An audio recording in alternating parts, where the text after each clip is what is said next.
Hey guys, this is going to be a how-to video on how to install the Apex competition action enhancement kit. I believe it's the same for the duty, but this one's just going to be for the competition.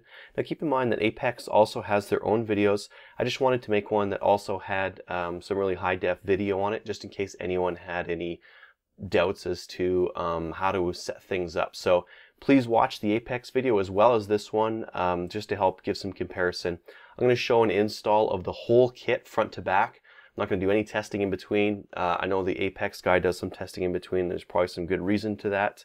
I just wanted to make a nice tight video that showed the whole thing front to back. Now the stock M&P trigger is okay, but it's a little bit squishy and the travel's quite long. You can see here that it does take quite a bit to pull it back. The resets also is not that bad, more towards the middle, but pulls back all right. On the M&P Pro, it's a little bit better, but it's still got that spongy feel, and it's still quite a heavy pull towards the rear. So again, I'm just showing the reset here. And a pull again. Again, quite hard. After installing this kit, here's the M&P regular, and you can see I don't really nearly have to struggle with this thing. Just a very easy pullback. And the reset is also nice and short, and it's very clicky. On the Pro, same kind of thing. You've got a much lighter trigger pull now, and it's a lot more, you've got the bit of a take up there, and then it basically breaks. Now within the kit you'll find a couple of different things. The first one I'm going to pick up here is the Ultimate Striker Block kit. The second one is the trigger return spring, along with the plug that you kind of use while lining things up. Sorry, this bag was empty here. There's the new Sear. That makes the biggest difference I've found. And then we've got the Striker return spring there. Sorry, the Striker spring there. Again, I'm just showing a difference between some of the different kits here. One had a plastic pin in it, the other one has an aluminum, and one comes with a couple of different kinds of springs in it. Now to disassemble, pull your slide back, turn down the disassembly lever, throw it forward, make sure you have no ammo in it, pull the trigger, and then that top will come off. Grab your recoil spring, pull that out, pull your barrel out, and you've disassembled it. Now I'm going to start with the striker block and the striker recoil spring first. To get to those, you'll need to remove your back plastic cap there. You'll see that I've got a pin just pushing down on that plastic bit there. And what that'll do is just release some tension so that you can get that plastic bit off the back. And then remove your striker assembly. Sometimes these can be a little bit wiggly to get out. Make sure that you're pushing down on that striker block just to make sure that it's not jamming anything up, and it should come right out. Next, you'll need to remove that plastic bit over the top to get to the spring. You just push it down, pull that plastic cap off, and then pull off your spring. Now the one from Apex will have a couple of extra coils on one side, and it'll be kind of flat. That's the part you want to put down. So just face that one down, pop it up over the striker, and pop that plastic bit back on there, and should be good to go. Now you're ready to pop it back into the slide.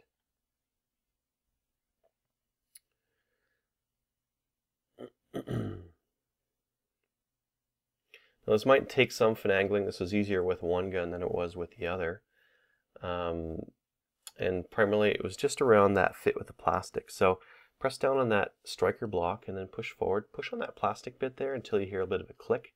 That's when it's cleared the striker block, and then you should be able to get it kind of close in there so that you can put your end cap on. Make sure you have your end cap the right way, because if you don't, it won't fit. There we go. Turn that baby around, and then as you're pushing down, you should be able to wiggle it into place.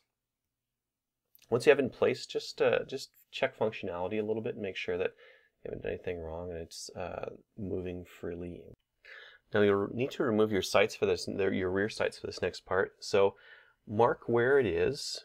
You'll need to loosen it with an Allen key. This one takes a 1/16. Just rotate it out. Now some of these will be loose right from the get-go. Some will need a little bit of encouragement. This was actually the easier of the two that we did that day, and to drive it off we're using a steel punch with some masking tape as padding.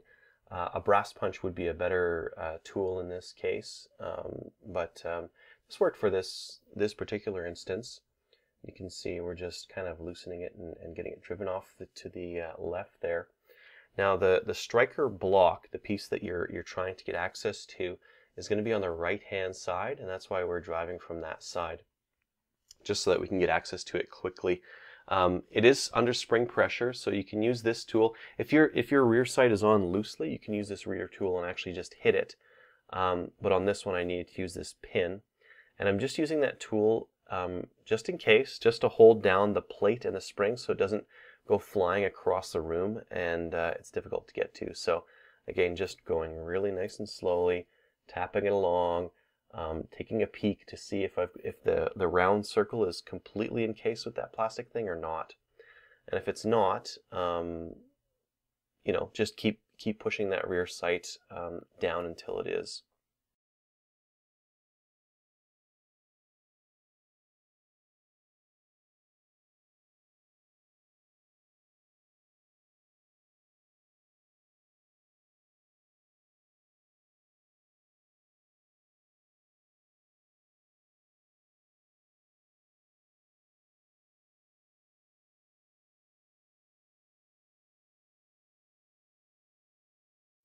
Once your rear sight is to the side and you get that spring and that plate off, you can just move it and just keep your finger on it. It's not like it's under a huge amount of tension. You just want to keep it from flying off and losing the spring or the plate. They're very small. We're actually going to replace both the spring and the piece that's under it, that plunger. There's our plate and the spring. And to get the plunger out, you can just turn it over and kind of poke it through or hit it on something just to, it's loose in there. It's not under a huge amount of pressure.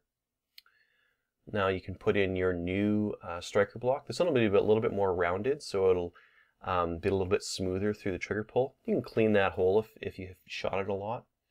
Place it with the round part down. Place the new spring within the hole. There we go. Pop that in. And then a little circular plate on top.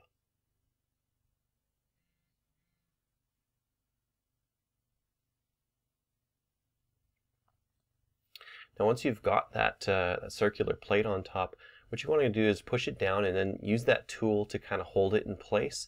And that's just so that that plate doesn't get cockeyed while you're putting it back in.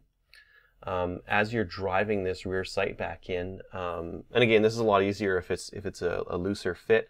On this one, it did need a punch, so we're using that punch with masking tape on the front, so it's not going to mar it. And I've got a friend of mine helping me here, and we're driving down that rear sight now. And this is where that pencil mark is going to make it very easy to see if you've gone too far, or if you're at the right spot. So you can see there we need to go a little bit further. So we're going to just drive it down just a little bit more.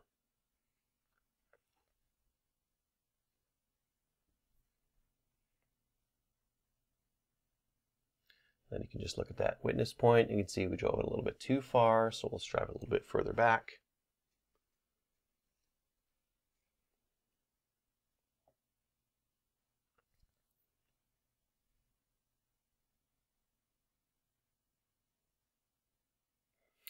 Let's see there. And that is, it looks a little bit off in the video here, but in real life, this was right on here. So that's where we were. So then you can retighten your Allen key, and you're pretty much done for the slide now.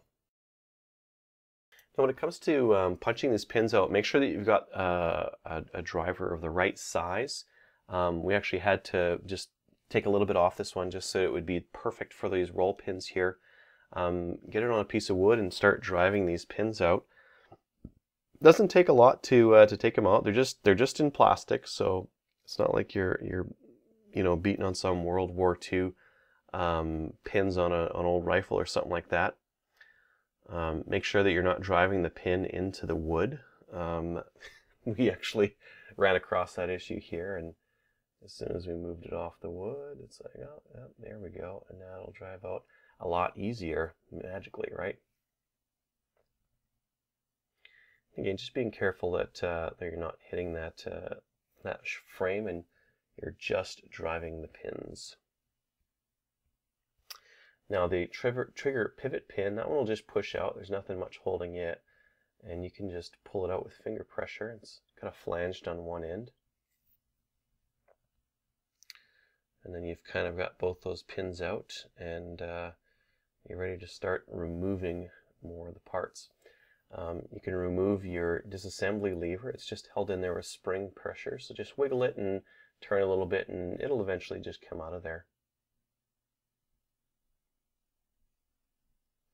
There we go. Next up is just removing that front block. You might need to wiggle it out or use a pin or something to wiggle on it and get it out of there. That one comes out, and then your whole trigger assembly can come out of there. And that one's, yeah, just push it up from the top, and it'll include the slide lock kind of assembly all by itself, and then the trigger and the trigger bar all in one assembly. And then when you get to your rear there, you should be able to wiggle it. You might need to use a tool just to pry it up, just a touch, just to get it loose, and then it'll just kind of pop right out just like that. Now that rear assembly, on some of them, that side shiny piece that you see might come out, and some it doesn't. On this one, it's pinned in there. You just push that one pin loose, and what that'll do is actually release the sear and the plunger and spring. Just make sure you have your thumb or a finger over it, so again it doesn't go flying all over the place. There's a sear that just went out there. And we have the plunger and spring just under there. I'm just going to grab the plunger. There we go. You can see it's a tiny little guy, so you want to make sure you're doing this on a big work surface. And there's the sear spring. And we're going to replace the sear spring and the sear and make this trigger pull a little bit lighter. So we're going to start with the spring. There it goes, back in there.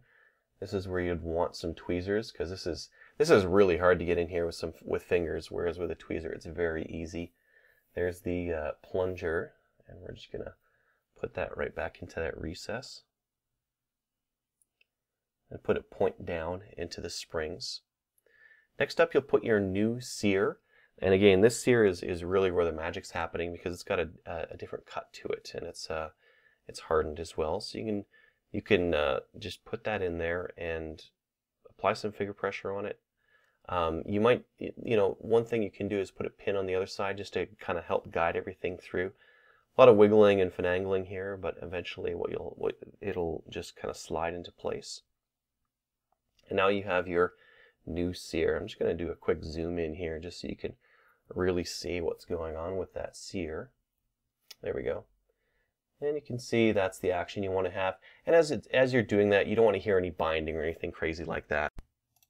Now once you get to your trigger reset spring, this guy, he's got a round bit on one side and it's hooked on the other. The hooked bit goes onto the trigger bar there.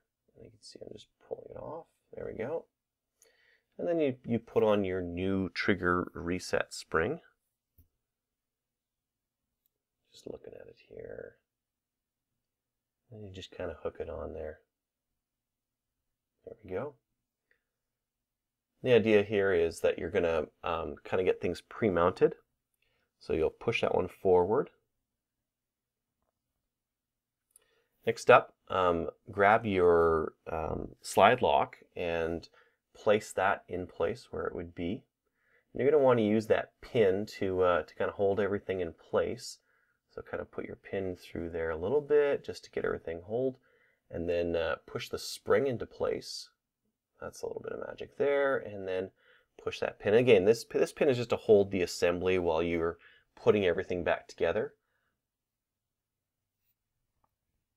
So that when you have our new parts in place, we're going to put the rear block back in place and just wiggle that around until it's in. There we go.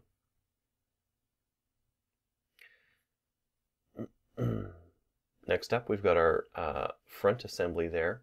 And I just wanted to re-show this real quick for you guys here. that rear tail on the trigger, that's going underneath where that sear is, and that's going to bind in there, and then it kind of just slides right into place. Once that's done, then you can grab that block and make sure you've got it pointed the right way. And then you can put it into place.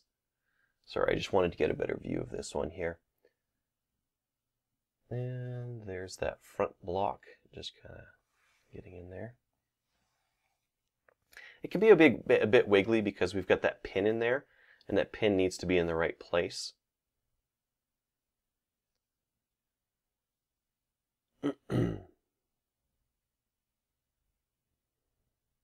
There, we're just moving that pin just so we can make a little bit more room. There we go. There, now it's in place. And again, I didn't want to cut this out because I wanted to show you guys some of the finagling you might have to do when you're putting this thing together. So next up, we're going to put that trigger pin in. That's going to fly out that little guide pin. And then we can start driving in those roll pins again. I'm just going to start them with a flat-faced hammer, and then once they start getting close, just kind of finish them with that punch. And you know, it's just in plastic, and it holds it pretty tightly. You just want to see to make sure that it's not protruding from either side. So I'm just checking the other side there. It could use just a little bit more. And then just take a quick peek and see where you're at. Let's do that front one and pulled it right out here just to get it out. Just some nice taps to get it right in there.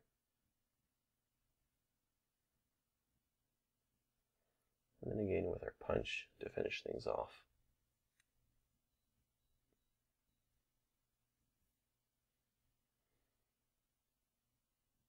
And you can take a look on the other side, and if it's protruding, just punch it back the other way.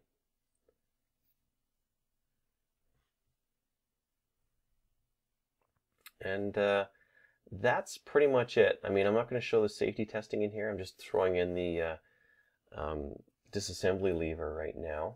Again, that'll just wiggle in there. But that's pretty much it. Now, a lot of the safety stuff is going to be on the Apex videos, so do watch those if you want to get the full meal deal. I just wanted to have a high-res video out there so that people could see it and just see some of these different operations from a different perspective. Yeah, I mean, you'll definitely want to reassemble your pistol, dry fire it, make sure it runs, check it for safety, and make sure that it's working correctly.